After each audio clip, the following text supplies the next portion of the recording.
O isolamento social provocado pela pandemia do novo coronavírus trouxe mais desafios sobre as formas como nós nos comunicamos, nos relacionamos, trabalhamos e até estudamos. As chamadas de vídeo, como essa que eu estou fazendo agora, se tornaram uma verdadeira necessidade. Diante disso, algumas pesquisas já apontam um cansaço, uma espécie de esgotamento mental causado por essas ferramentas digitais, que afetam também crianças em idade escolar. Quem se debruça sobre esse assunto é a psicóloga e pedagoga Leidiane Rosa, com quem eu converso agora. Leidiane, muito obrigada por nos conceder essa entrevista. Bom, você endossa essa percepção de que as ferramentas digitais de comunicação estão nos sobrecarregando? Como é que a gente pode explicar esse cansaço mais agudo? Sim, a gente tem percebido pelas famílias, né, pelas demandas que as pessoas têm falado muito sobre isso, sobre quanto têm se sentido sobrecarregadas com tantas necessidades, principalmente na questão dos estudos das crianças pequenas, porque, de certo modo, isso era um trabalho do professor e a família só acompanhava. Hoje a gente vê o quê? Que a família, ela passou a ser um co-professor, ela passou a ser um ingrediente a mais dentro dessa dinâmica da aprendizagem.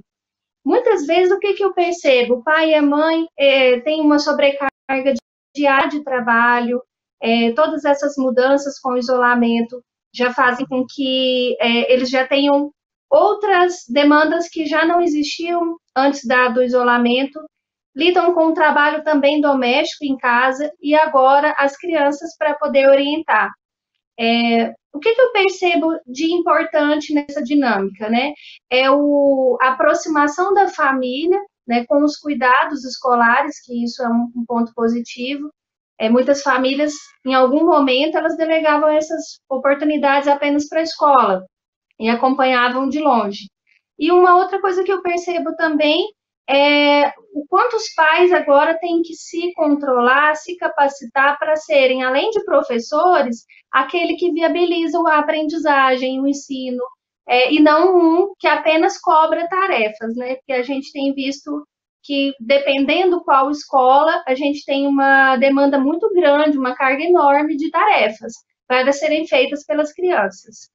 E a gente pode dizer que as crianças, elas sentem essa sobrecarga assim como nós adultos? É uma dinâmica diferente? Como é que você nota isso? Essa questão das crianças em casa, o que, que a gente sente? Que a mudança da rotina fez com que as crianças criassem mais ansiedade. Algumas crianças eu percebo que elas não estão conseguindo compreender esse sentimento, quando a gente fala de sentimento de sobrecarga, não é só a questão da aprendizagem, do conteúdo escolar, mas o próprio fato da mudança da rotina, da dinâmica familiar, da dinâmica da rotina de ir para a escola, de encontrar os amigos, de fazer as coisas de uma forma mais prazerosa. Hoje, não que as escolas não tenham criado estratégias para que sejam menos difícil, menos pesado para as crianças cumprirem com essas atividades. Porém, a gente sabe que aquele momento da socialização com as outras crianças, aquele momento onde as crianças podem extravasar suas energias no parque, onde tem o lúdico, que o lúdico a gente sente que faz muita falta, né, para a construção do conhecimento. Isso talvez possa ser entendido como desgaste, mas eu não concordo que seja desgaste ou sobrecarga. Bom, Leidiane, muitas escolas tiveram que se adaptar às pressas, de improvisar para manter minimamente uma rotina de aulas, até para não perder o semestre, né? O que, que os educadores podem levar em conta na hora de montar essas aulas, as atividades? O que, que você acha que é essencial nesse momento? Quando as escolas buscam um conteúdo para viabilizar a aprendizagem da criança, a escola tem que compreender que nesse momento, onde nós estamos enfrentando toda uma mudança de rotina, talvez não seja o momento de cobrar excessos de conteúdos. É o momento de viabilizar a aprendizagem de forma mais afetiva, de forma mais lúdica, de forma que a criança também possa guardar esse momento de pandemia não como um momento de sofrimento. Eu tenho muito cuidado, enquanto psicopedagoga, e psicóloga e pedagoga, de atender as crianças, atender as famílias e demonstrar o quanto é importante que a criança leve desse momento de pandemia não uma sobrecarga, não um excesso de cobranças, mas que a criança consiga levar um momento que ela aprendeu diferente. Vou dar um exemplo. Por exemplo, o que as crianças hoje elas estão aprendendo? Nem tínhamos matérias de informática, mas agora ficou uma coisa muito mais real, muito mais concreta. A criança ela tem que lidar diretamente com o computador, responder as perguntas via áudio, via escrita, via imagens. Isso fez com que o aprendizado nessa área digital fosse viabilizado de forma uma passagem do concreto pelo concreto para que a criança assimilasse de uma forma mais tranquila. Então, a gente tem que aproveitar esse momento, não para sofrer, mas esse momento para poder permitir que as crianças aprendam de formas diferentes. Os pais, pais, mães ou responsáveis também têm um papel importante nessa questão, né? Como é que direcionamento você daria a essas pessoas? Eu sempre digo o seguinte: primeiro, entender em qual nível a criança se encontra.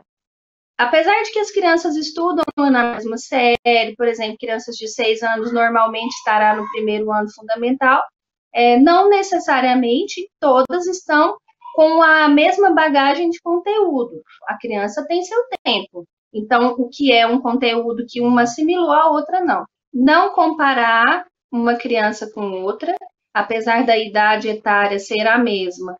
Nós temos que entender que cada criança tem seu tempo e cada experiência de vida conta no processo de aprendizagem.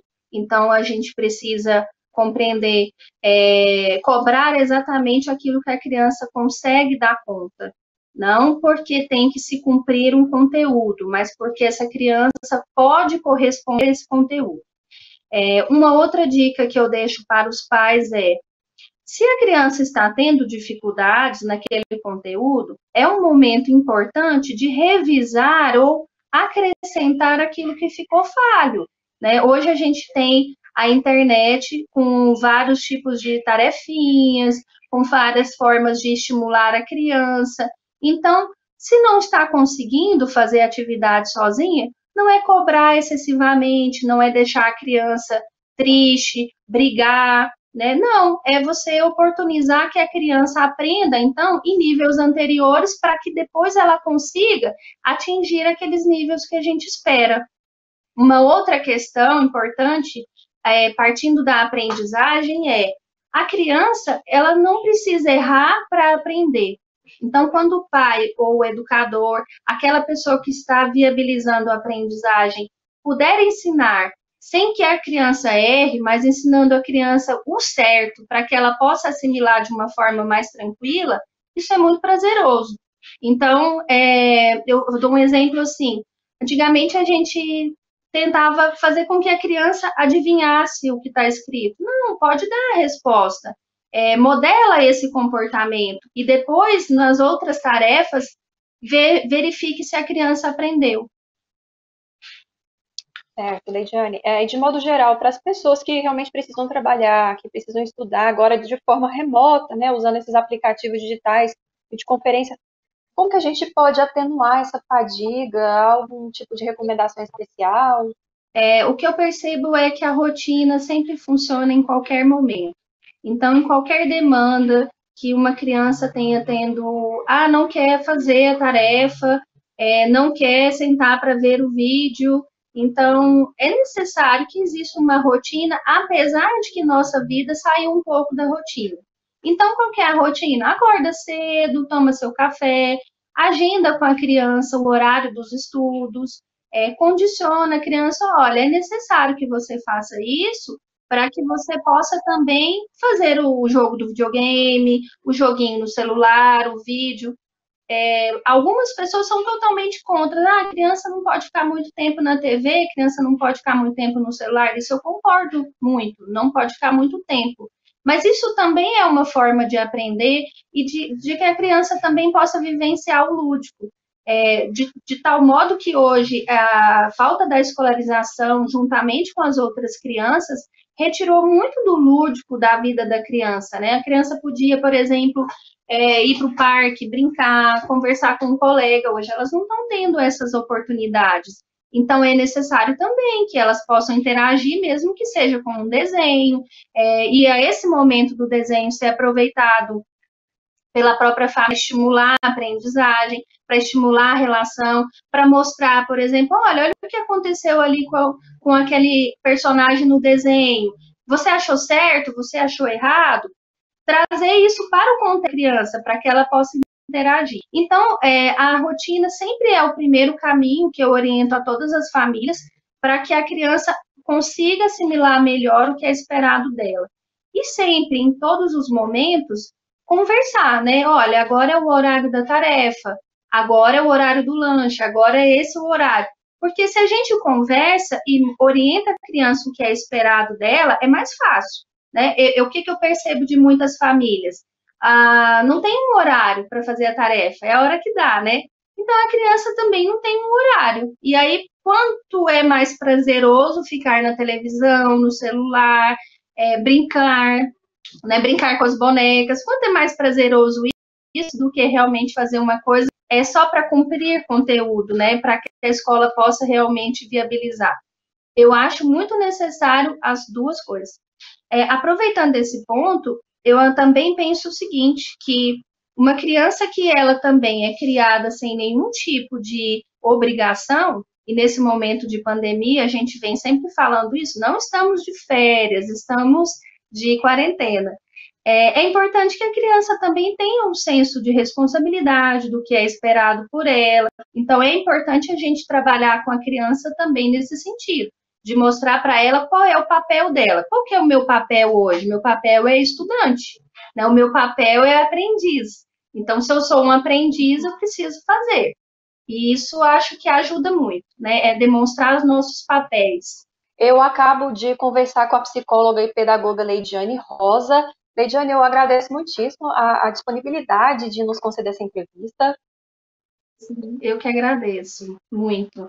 E fica assim, à disposição para quando a gente quiser falar novamente sobre esse assunto.